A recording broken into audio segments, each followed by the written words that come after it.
Hello guys. तो chapter को chemistry वाला चैप्टर को हम आगे बढ़ाते हैं और आप सबसे एक छोटी सी रिक्वेस्ट मेरी ये है कि जितने भी लोग वीडियो अभी फॉलो कर रहे हैं, ये मेरा पहला टाइम है कि मैं कैमरे के सामने बिना बच्चों के पढ़ा रहा हूं, तो सारा ध्यान कैमरे पे चला जा रहा है, इसलिए थोड़ा बहुत फोकस मेरा लूज हो रहा है, तो कुछ गलतियां हो रही हैं कैलकुलेशन में। तो मैंने वैसे कोशिश करी कमेंट सेक्शन में जाकर के मैं आपको नोटिफाई कर दूं कि कहां कहां पर मैंने मिस्टेक्स करी हैं, तो आप उनको थोड़ा सा केयरफुली हैंडल कर लीजिएगा। तो आपके लिए बाकी कॉन्सेप्चुअल कहीं कोई दिक्कत नहीं है, पूरा सब कुछ ठीक है, सिर्फ कैलकुलेशन कहीं कहीं जगह पर गलत हो रही है। जैसे कोशिश है कि मैं आगे से थोड़ा सा केयरफुल रहूं इन चीजों को लेकर के, सो कोऑपरेट करिए थोड़ा सा, ठीक है। मैं बाकी चैप्टर को आगे बढ़ाता हूं, कॉन्सेप्ट करता हूं केमिस्ट्री का लेक्चर। और हम लोगों ने अभी तक वेपर प्रेशर को डील कर लिया है, ठीक है। अब हम डील करेंगे कॉलिगेटिव प्रॉपर्टीज। तो हेडिंग डालिए कॉलिगेटिव प्रॉपर्टी, और ये पूरे सॉल्यूशन चैप्टर का सबसे इंपॉर्टेंट पार्ट है। लिखिए colligative properties.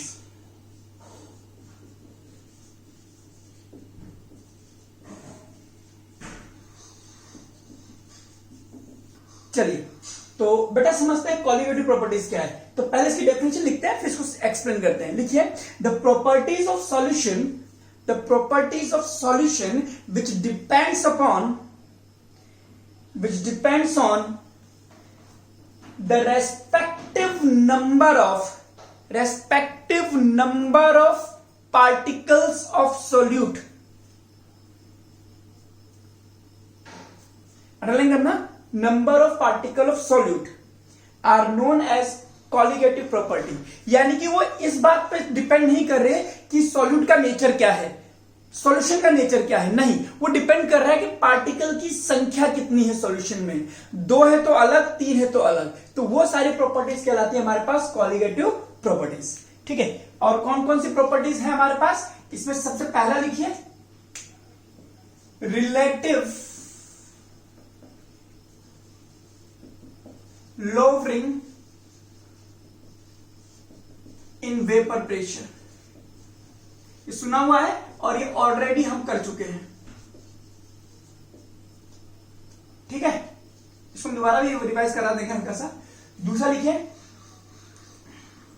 Elevation in boiling point, elevation in boiling point, bracket में लिखना डेल्टा टीबी से हम इसको बताएंगे।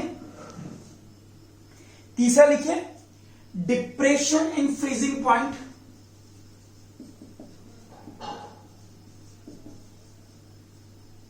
डिप्रेशन इन फ्रीजिंग पॉइंट, इसको डेल्टा टीएफ से बताएंगे। और चौथा है हमारे पास ऑस्मोटिक प्रेशर, उसको हम पाई से बताएंगे, ऑस्मोटिक प्रेशर। तो एक बार फिर से कॉलिगेटिव प्रॉपर्टी क्या होती है, ये वो प्रॉपर्टी है सॉल्यूशन की जो किस पे डिपेंड करती है, पार्टिकल की संख्या, किसकी, सॉल्यूट के पार्टिकल की संख्या पर, ठीक है। और नोट करके लिख लीजिए colligative properties are used to calculate molar mass of solute. Generally हम इसका यूज उसी के लिए करते हैं। Colligative properties are generally used to calculate molar mass of solute. इसमें जितने भी क्वेश्चन हैं हमारे पास इस पे बेस्ड, उसमें हम सबसे ज्यादा मोलर मास ही कैलकुलेट करेंगे। चलिए, तो सबसे पहला हेडिंग आ रही है relative lowering in vapour pressure. याद कीजिए मैंने आपको बताया था किसी भी सॉल्वेंट का वेपर प्रेशर सपोज कीजिए 10 आ रहा है, उसमें आप नॉन वोलेटाइल सॉल्यूट जब मिला देते हो तो सरफेस पर आपको ये डायग्राम याद होगा कि अगर ये सॉल्वेंट है प्योर तो ऊपर की तरफ 8 मॉलिक्यूल है, जैसे 6 मॉलिक्यूल है। लेकिन जैसे आप इसमें नॉन वोलेटाइल सॉल्यूट मिला दोगे तो नॉन वोलेटाइल सॉल्यूट इनकी जगह पर ऑक्यूपाई कर लेता है, तो नंबर ऑफ सॉल्वेंट पार्टिकल यहां पे कम हो जाते हैं, है ना। ये जैसे सॉल्यूट आ गया, याद होगा आपको, पिछले लेक्चर एक बार रिवाइज कर लेना। तो जिसकी वजह से वेपर प्रेशर में कमी आ जाती है, और ये चीज हमने कैलकुलेट भी कर रखी थी। आपको एक फॉर्मूला याद होगा, P naught minus PS upon P naught is equal to X A. कब, जब भी हम नॉन वोलेटाइल सॉल्यूट इसमें हम मिला देते हैं, और जब हम एक्स से निकालते हैं तो ये होता है Na प्लस एनबी, ठीक है। अब यहां पर एक चीज आप समझ लेना कि जनरल केसेस में कैलकुलेशन में एनबी जो होता है वो Na से बहुत बड़ा होता है। इसकी वजह से Na कैन बी नेग्लेक्टेड इसका मतलब है ये फॉर्मूला हमारे पास कन्वर्ट हो जाएगा XA which is further approximately equal to Na/Nb। ये तभी यूज करेंगे जब Nb Na से ज्यादा है। और सुन लीजिए बात को, क्वेश्चन करते समय आपको लगे कि यार कैलकुलेशन बहुत ज्यादा टफ हो जाएगी, उल्टे जैसा मन करने लग गया है, तभी आप Na को नेग्लेक्ट कर देना, ठीक है। 90% केसेस में हमारा Na नेग्लेक्ट हो जाएगा, चाहे अननोन क्वांटिटी में ही आपसे पूछेगा, ठीक है, तो भी आप ध्यान रखना Na को नेग्लेक्ट करना है।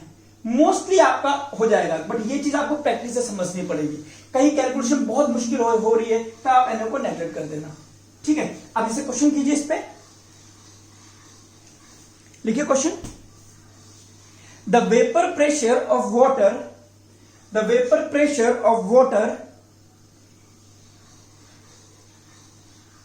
at 293 Kelvin is 0.0231 bar and vapor pressure of solution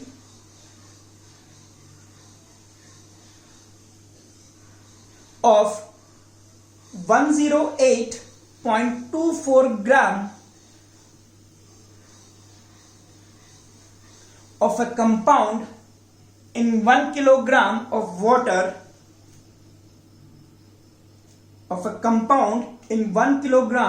water of the same temperature is 0.0228 bar. Calculate molar mass of solute. चलिए एक बार ट्राई कीजिए इसको, स्क्रीन को पॉज करके, वैसे ठीक है। अब देखते हैं दिया क्या है, ध्यान से देखना। The vapour pressure of water है, यानी कि सॉल्वेंट का, प्योर सॉल्वेंट का वेपर प्रेशर आपको दे रखा है 0.0231 बार, ठीक है बेटा। और फिर ये बोला है at vapour pressure of solution का वेपर प्रेशर ऑफ कोर्स। अच्छा, ये भी समझना कि नॉन वोलेटाइल सॉल्यूट क्या क्या है, एक बार कहीं पर लिख लेना। नॉन वोलेटाइल सॉल्यूट्स में आते हैं ग्लूकोज, सुक्रोज, यूरिया, कैम्फर। तो इनमें से किसी को भी मिलाओगे तो आपके पास वेपर प्रेशर में कमी आनी ही है, ठीक है, ध्यान रखना। चलिए, तो इन्होंने क्या बोला कि and vapour pressure of solution जिसका ऑफ 1 किलोग्राम वाटर है, वाटर कितना है यानी कि सॉल्वेंट कितना है 1 किलोग्राम, और कितना है इसमें ऑफ सॉल्यूशन ऑफ 108, और सॉल्यूशन का मास है 108.24 ग्राम, ठीक है। और आपको दिया है द सेम टेम्परेचर इज 0.0228 बार, ठीक है। Calculate molar mass of solute, तो सॉल्यूट का मोलर मास आपको चाहिए, ये दिया हुआ है। वेपर प्रेशर की बातें कर रहा है, सॉल्यूट की बात कर रहा है, और आपके पास ये देखने में आ रहा है कि पी नोट से पीएस थोड़ा सा कम है, यानी कि नॉन वोलेटाइल सॉल्यूट मिलाया गया है। डायरेक्ट मैं फॉर्मूला बनाता हूं, P naught minus PS upon P naught is equal to XA. XA क्या है, मोल फ्रैक्शन ऑफ सॉल्यूट। तो सॉल्यूट का मोल फ्रैक्शन निकालते हैं, पी नोट पीएस है हमारे पास, तो सॉल्यूट का मोल फ्रैक्शन निकालते हैं। तो पहले हम निकालते हैं सॉल्यूट का मोल कितना है। अब सॉल्यूट का क्या है, ग्राम में वेट है, पता है आपको, solution of 108 gram of A compound. Okay, ये मास क्वेश्चन को ध्यान से पढ़ेंगे, मास ऑफ सॉल्यूट ये दिया हुआ है, ठीक है। तो ये दे रखा है 108.24 ग्राम। इसका मोल निकालने के लिए इसका मोलर मास चाहिए आपको, और क्वेश्चन में तो यही मोलर मास पूछा है जो आपके पास नहीं है। वाटर आपको दिया हुआ है, इसको NB मान लेते हैं सॉल्वेंट को, A हम सॉल्यूट मानते हैं, B हम सॉल्वेंट मानते हैं, ठीक है। तो वाटर का दे रखा है 1 किलोग्राम, केमिस्ट्री में ग्राम, ठीक है, फॉलो करते हैं, और 18। अब मैं आपसे बोलूं कि बेटा फॉर्मूला XA जो होता है, ध्यान से सुनिए, Na प्लस NB है। अब आप बोलोगे कि सर हम कैसे पता लगा लें कि Na बड़ा है या NB बड़ा है, क्योंकि MW तो आपको पता ही नहीं है। बट अब आप सोचो कि अगर मैं इसको यहां रखता हूं, इसको यहां रखता हूं, तो फिर मैं कैलकुलेशन करने बैठूंगा तो कैलकुलेशन बहुत टफ होने वाली है। इसीलिए यहां पर प्रैक्टिकली आपको ये समझना है कि NB बहुत ज्यादा होगा, क्योंकि ये सिर्फ 108 ग्राम है और वाटर आपका 1000 ग्राम है। तो ऐसा मान के चलना कि NB आपका बहुत ज्यादा रहेगा Na से। तो मैं क्या करूंगा, देखना 0.0231 minus 0.0228 upon 0.0228 P naught minus PS upon P note 0.0231। ठीक है, अब XA होता है Na अपॉन NB रख लूंगा। ये अजम्पशन में अपने साथ लेकर के चलूंगा कि NB Na से बहुत ज्यादा है, और साइड में लिख दिया मैंने कि NB क्या है, सॉल्वेंट है। अब Na की वैल्यू लिखिए यहां पर 108.24 अपॉन MW डिवाइडेड बाय 1000, और ये ऊपर चला जाएगा 18। बस अब आपको सब कुछ है आपके पास, अब इसको आपको कैलकुलेट करना पड़ेगा। ठीक है, और वही बात है कि मेरे पास जो डेटा है मैंने वैसे चेक कर लिया है, तो इसको जब आप सॉल्व करेंगे तो आपके पास MW निकल करके आना चाहिए। एक बार फिर भी कैलकुलेशन चेक करना, 150.02 ग्राम पर मोल। ठीक है, तो पी नोट दे रखा था, पीएस मेरा कम दे रखा है, मुझे पता लग गया कि नॉन वोलेटाइल सॉल्यूट है। उसने क्वेश्चन में बोल रखा है कि सॉल्यूशन है एक कंपाउंड का जिसका इतना ग्राम प्रेजेंट है, तो मैंने पहले उसके मोल निकाले और ये बात मन में मान करके अपनी तरफ से अज्यूम कर लिया कि NB Na से बहुत ज्यादा है। वैसे भी सॉल्वेंट सॉल्यूट से बहुत ज्यादा होता है। ठीक है, चलिए एक बार फिर भी कैलकुलेशन चेक करो ना, मेरी तरफ से आंसर ये है। अगर कुछ कंप्लेन आई तो मैं आंसर वो कमेंट सेक्शन में डाल दूंगा। अगला क्वेश्चन लिखिए, what is the mass of non volatile solute. Again non volatile solute बोल दिया। What is the mass of non volatile solute which should be dissolved in 114 gram of octane, 114 gram of octane to reduce its vapor pressure up to 80%. Molar mass of solute is 40 gram. Molar mass of solute is 40 gram. चलिए तो question एक बार try करिए, कैसा करा है आपने, इसको solve करते हैं। ये बोलता है what is the mass of non volatile solute which should be dissolved in 114 gram of octane. तो हमने सॉल्यूट जैसे जनरली हमने A को माना है और सॉल्वेंट हमने किसको माना है, B को। तो यहां पर ऑक्टेन हमारे पास सॉल्वेंट हो गया, और ये बोलता है non volatile solute which should be 114 ग्राम। इसका मास कितना है, 114 ग्राम है। इसका मोलिकुलर मास कितना है, ऑक्टेन C8H18 होता है। इसको कैलकुलेट करेंगे, ये भी 114 ग्राम ही निकलेगा। ठीक है, ओके। ये बोलता है to reduce its vapour pressure. सुनिए, अब ये बोलता है कि सॉल्वेंट का वेपर प्रेशर कितना है, पी नोट से कम होकर के 0.8 पी नोट हो गया है ना। क्या कहता है, सॉल्वेंट का वेपर प्रेशर पी नोट था वो 80% तक हो गया है, यानी कि 0.8 पी नोट हो गया है, यानी कि ये हो गया हमारे पास पीएस। तो P naught minus PS upon P naught upon x. X क्या है, सॉल्यूट। अब सॉल्यूट का मोल फ्रैक्शन क्या आएगा, इसका ग्राम में वेट कितना दे रखा है, इसमें नहीं दे रखा, ये तो पूछा ही है what is the mass of non volatile solute. तो ये हमें पता करना है, इसका मोलर मास 40। इसके अलावा सॉल्वेंट 114 ग्राम में, तो ये हो गया 1। पी नोट, तो ये वैल्यू पुटअप कर देते हैं, तो ये हो गया P naught minus 0.8 P naught upon P naught M upon 41। जिसको सॉल्व करेंगे तो ये हो जाएगा आपके पास 0.2 पी नोट कर दिया एम 40, तो एम हो जाएगा आपका 8 ग्राम। तो ये तो कैलकुलेशन मैंने अभी कर दी, इजी भी थी, तो ये तो सही होगी, राइट। तो आप चाहे तो ये लिख सकते हैं यहां पर कि we will let's assume vapor pressure of pure octane is P naught when a unknown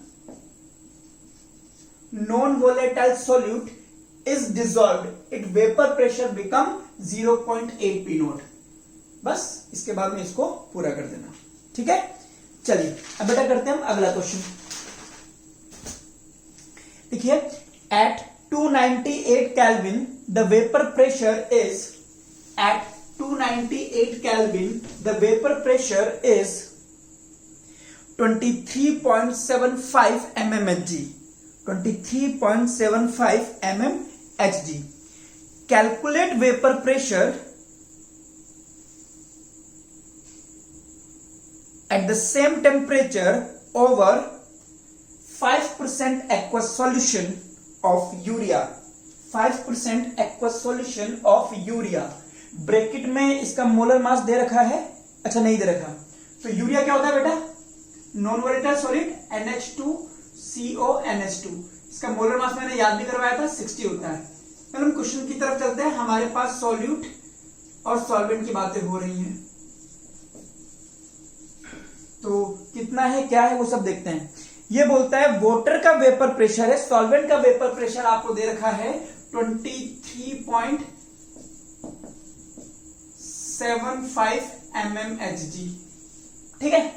चलिए, ये बोलता है calculate vapour pressure at the same temperature. अब यहां पे एक लाइन लिखी है 5% एक्वस सॉल्यूशन ऑफ यूरिया।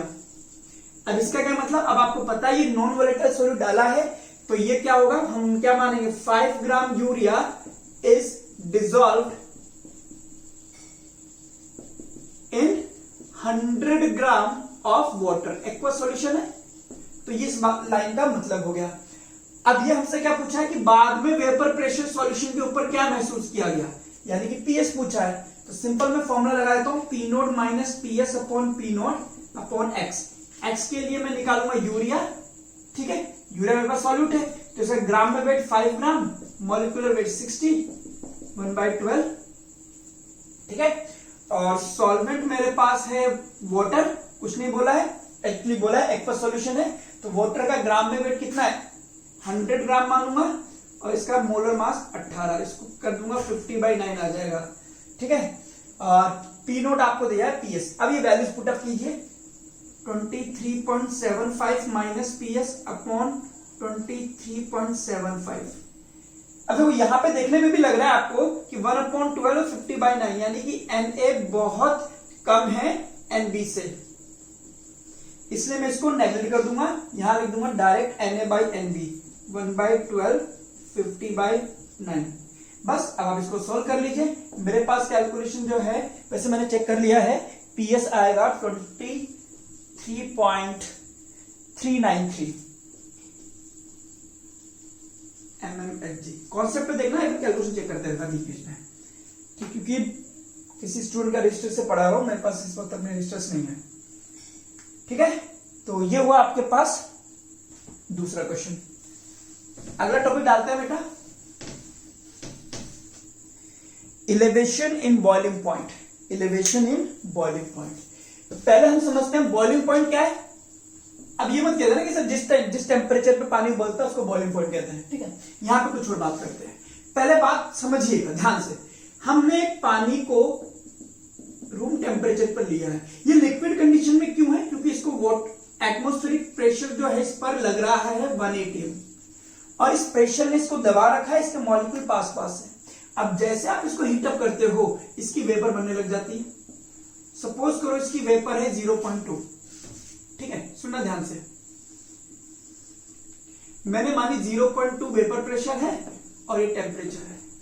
अभी मैंने टेम्परेचर इसका कर रखा है रूम टेम्परेचर 25 डिग्री सेल्सियस, यानी कि 298 केल्विन, ठीक है।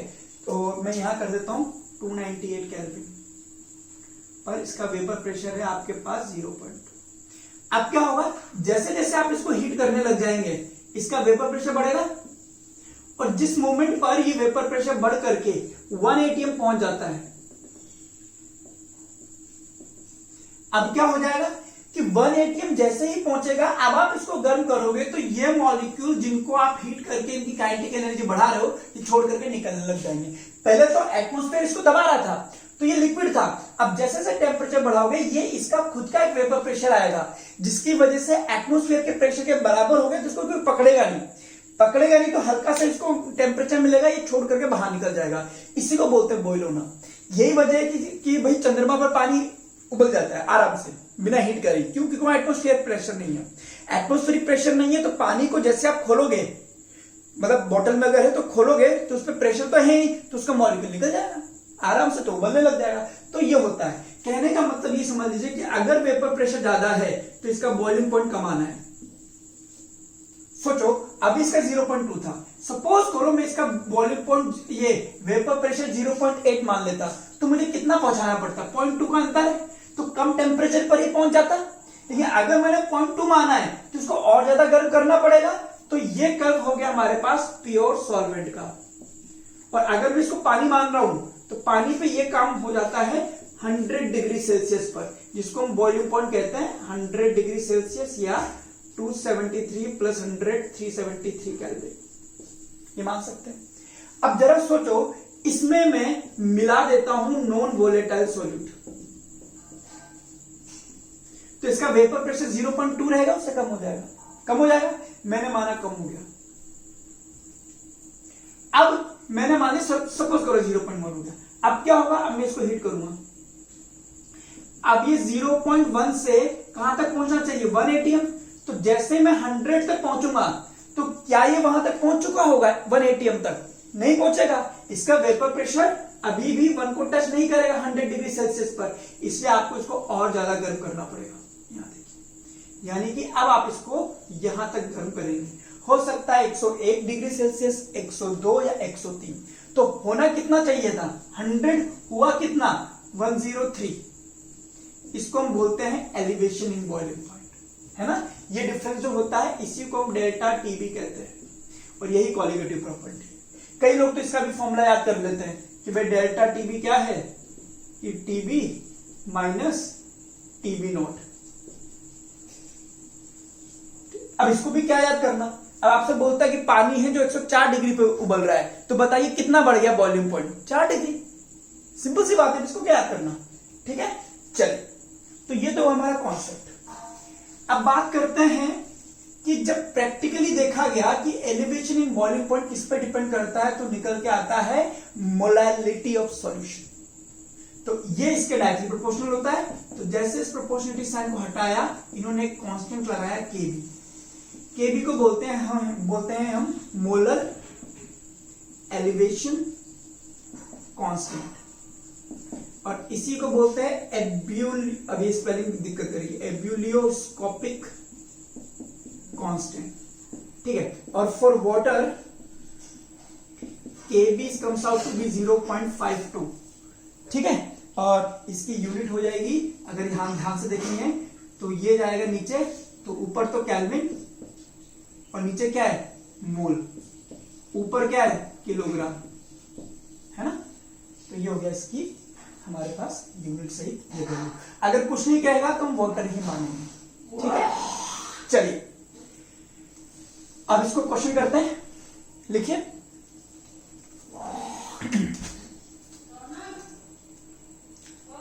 अरे वीडियो बना रहा हूं मैं, तुम्हारी रौनक है।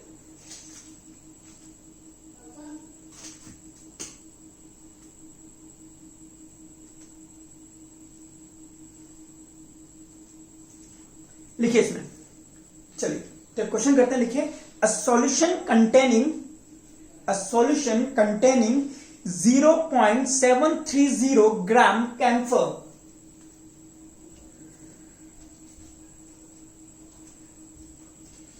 a solution containing 0.730 gram camphor, और इसका मोलर मास दिया हुआ है, ब्रैकेट में लिख लेना 150 ग्राम पर मोल।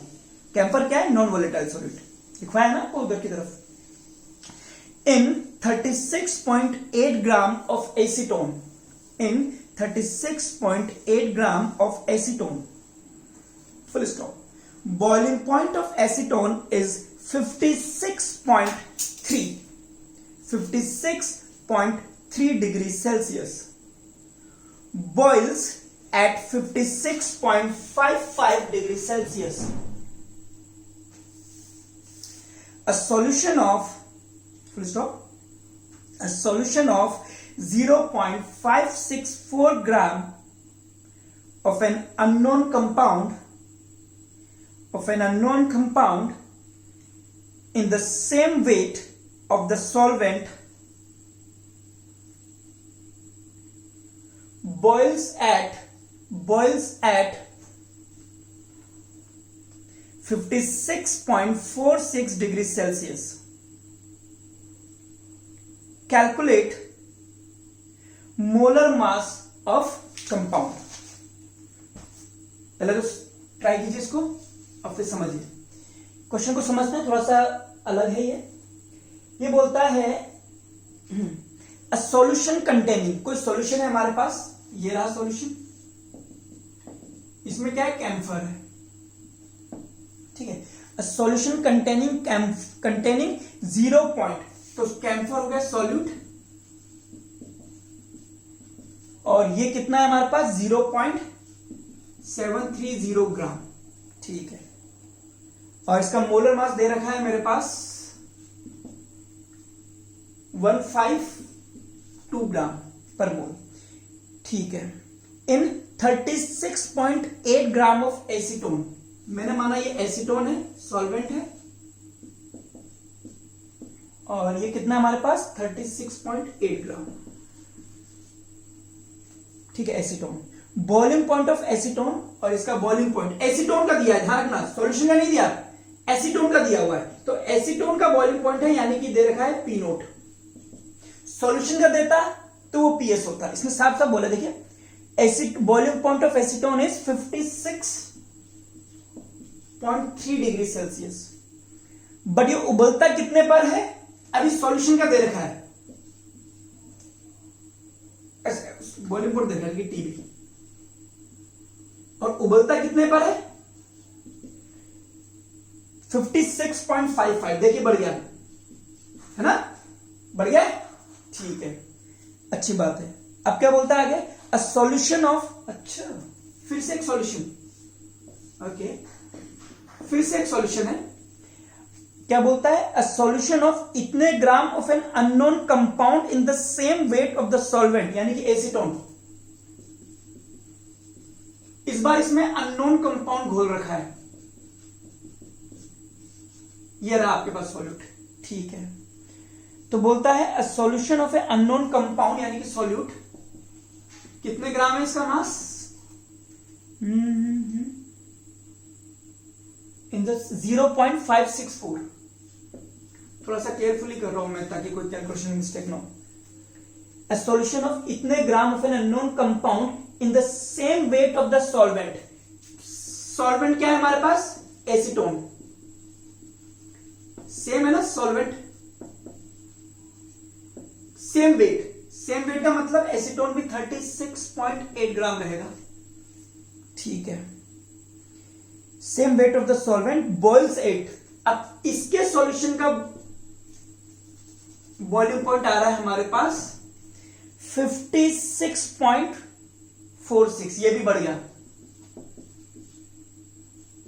ठीक है। और ये रियल में कितने पे बोलता था, पी नोट कितना, टी नोट कितना था इसका, जो इसका था रियल में तो 56.3 पे उबलता था, और अब ये उबला है, बढ़ गया है बॉइलिंग पॉइंट, इसका एलिवेशन हो चुका है। चलिए साहब, तो क्या बोलता है, calculate molar mass of the compound, इसका मोलर मास पूछ रहा है मेरे से, तो ठीक है मैं यहीं पे बात करता हूं। तो मुझे पता है बॉइलिंग पॉइंट बढ़ गया है, तो delta TB will be molality into के बी, तो डेल्टा टीबी कितना है 56.3 से डिग्री सेल्सियस से बढ़ करके 56.46 हो गया, तो डेल्टा टीबी निकाल देता हूं मैं इसको, 56.46 माइनस 56.30, ठीक है, तो 16 आ गया 0.16, ठीक है, तो 0.16 मोलैलिटी, इसकी मोलैलिटी, तो कहते हैं ग्राम में वेट ऑफ अननोन कंपाउंड ना, ग्राम में वेट अपॉन इसका मोलर मास, अच्छा ग्राम में वेट है मेरे पास, सॉरी 0.564, मोलैलिटी निकाल रहा हूं, है ना, ये निकालते हैं ग्राम में weight upon molecular weight into mass of solvent, याद कीजिए, है ना, इसको ग्राम में रखेंगे तो ऊपर 1000, ये याद होगा। तो ग्राम में वेट लिख दिया, नीचे लिखूंगा इसका मॉलिक्यूलर वेट जो मुझे निकालना है, मेरे पास नहीं है।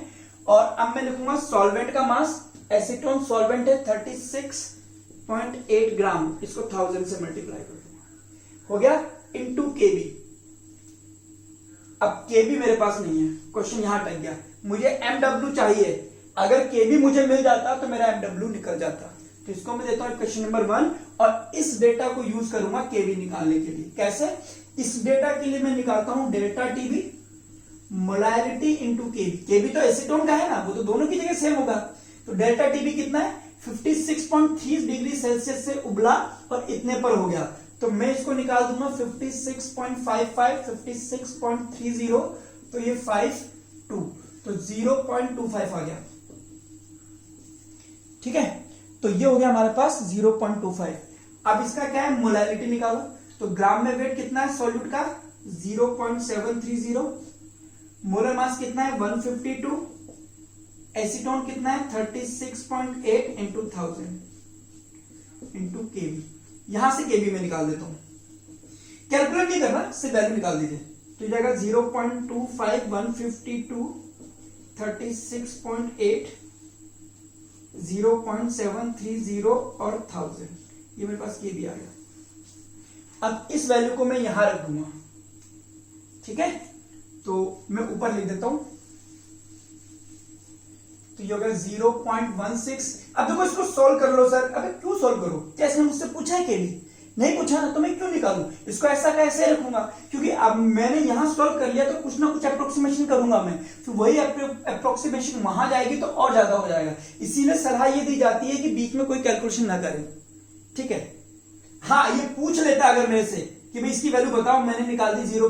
कुछ भी निकाल दी मैंने 1.35, बट फिर भी मैं वैल्यू यही वाली यूज करता, ठीक है, क्योंकि ये मेरा अप्रोक्सीमेशन से निकला था, फ्रैक्शन वाला मेरा एग्जैक्ट जाएगा, ये मैथमेटिक्स है। तो 0.16, 0.564 1000 अपॉन मोलर मास जो मुझे निकालना है 36.8, और ये वैल्यू लिखूंगा इक्वेशन नंबर 1 में, तो यह आ जाएगा 0.25, 152, 36.8 डिवाइडेड बाय 0.730 इंटू 1000।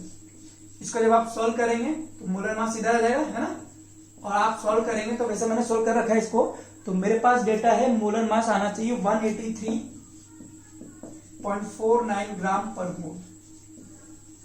अगर ये डेटा गलत है तो एक बार आप कैलकुलेट कर लेना, ठीक है। चलिए, तो ये हुआ था हमारे पास एलिवेशन इन बॉइलिंग पॉइंट।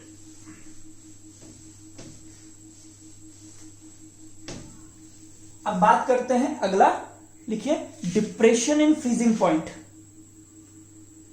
ठीक है, डिप्रेशन इन फ्रीजिंग पॉइंट। चलिए देखो बेटा, सबकी अपनी अपनी एक वेपर प्रेशर होती है और हर एक चीज की वेपर होती है, तो इसी तरह सॉलिड की भी एक वेपर प्रेशर होती है। किसी भी सॉल्वेंट का वेपर प्रेशर सपोज कीजिए 10 है और उसी सॉल्वेंट के सॉलिड फॉर्म की वेपर प्रेशर है 5, समझना। तो इसका जब मैं टेम्परेचर कम करूंगा तो 10 से 5 पहुंचेगा और ये क्या बन जाएगा? सॉलिड बन जाएगा। क्लियर है? यानी कि अगर मैं किसी सॉल्वेंट की वेपर प्रेशर कम कर दूं, टेम्परेचर कम करके टेम्परेचर उसका कम करता हूं, तो उसकी वेपर प्रेशर कम होते होते कितनी आ जाएगी? जितनी उसकी सॉलिड की थी। तो इसी तरह सपोज कीजिए किसी भी सॉल्वेंट की सॉलिड वेपर प्रेशर का कर्व ये है ना, इसको मैं बोल सकता हूं सॉलिड लाइन, और ये आ गया मेरे पास वेपर प्रेशर और टेम्परेचर। यानी कि एक सॉल्वेंट जो है ये आपका इस जगह पर सॉलिड कंडीशन में होता है। मैंने कोई सॉल्वेंट ले लिया, पानी ले लिया, और पानी का वेपर प्रेशर मैंने कुछ मान रखा है यहां पर किसी टेम्परेचर पर, यहां पर, ठीक है। अब मैं क्या करूंगा, पानी का वेपर प्रेशर मैंने मान लिया, कुछ भी मान लिया, 0.8 मान लिया, और ये वेपर प्रेशर है 0.1, ये 0.8। अब मैं इस पानी को का टेम्परेचर कम करना चाहता हूं। टेम्परेचर कम करूंगा तो इसका वेपर प्रेशर कम होगा, और एक टेम्परेचर पर जाकर के इसका वेपर प्रेशर सॉलिड के वेपर प्रेशर के बराबर हो जाएगा, यानी कि ये अब फ्रीज हो जाएगा। और वाटर के केस में ये 0 डिग्री सेल्सियस आता है, यानी कि 273.15 केल्विन होता है, या 273 मान लीजिए। इस तरह से आपके पास प्योर सॉल्वेंट के वेपर प्रेशर और टेम्परेचर का कर्व है। ये अगर इसको टच कर गया तो ये सॉलिड बन गया। सपोज कीजिए मैं फिर से एक्सपेरिमेंट करता हूं और इस पानी में कुछ नॉन वोलेटाइल सॉलिड मैंने डाल दिया, तो क्या उसका वेपर प्रेशर 0.8 होगा? नहीं, उसका वेपर प्रेशर कुछ कम हो जाए। अब मैं इसको फिर से जमाना चाहता हूं तो टेम्परेचर कम करता हूं, इसका वेपर प्रेशर कम होते होते होते होते अब देखिए, अब ये 0 डिग्री सेल्सियस पर सॉलिड लाइन को टच नहीं करेगा, इसको थोड़ा और आगे जाना पड़ेगा इस तरह से, यानी कि ये अब इस टेम्परेचर पर फ्रीज होगा, 0 डिग्री पर नहीं फ्रीज होगा, अब 0 डिग्री से कम होगा, हो सकता है -1 -2। तो ये जो है यहां से यहां तक का डिफरेंस, इसको हम बोलते हैं delta TF, depression in freezing point, और ये आपका सॉल्यूशन है। ठीक है, तो यहां पे बात आती है कि डिप्रेशन इन फ्रीजिंग पॉइंट जो है वो किस पे डिपेंड करता है? एक्सपेरिमेंटली पता लगा है कि वो भी मोलैरिटी पे डिपेंड करता है। और अब इसको हटाने के लिए आप एक और कांस्टेंट लगा दीजिए KF। ठीक है, इसको हम बोलते हैं मोलर डिप्रेशन कांस्टेंट।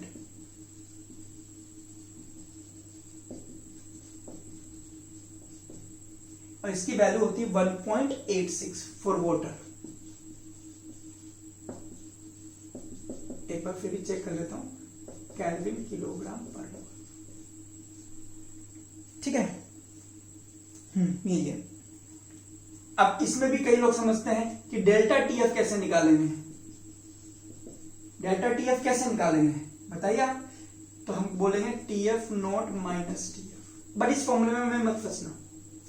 वो बोलता है कि एक है जो 0 डिग्री पे जमना चाहिए बट वो जमा -2 पर, तो डेल्टा TF कितना आ गया? तो हम कह देंगे 2 डिग्री सेल्सियस। अब ये वैसे ही पता लग रहा है ना कि 0 डिग्री पे जमता है, वो कितने पे जमा -2, तो कितना कम हो गया कि 2 से कम हो गया। ठीक है, तो ये जो TF नोड होता है वो जनरली वाटर के लिए क्या मानते हैं हम? 0 डिग्री सेल्सियस। ठीक है, तो इस पे भी सेम क्वेश्चन बनते हैं, ये वेपर प्रेशर। ठीक है, तो वो क्वेश्चन करेंगे हम नेक्स्ट क्लास में।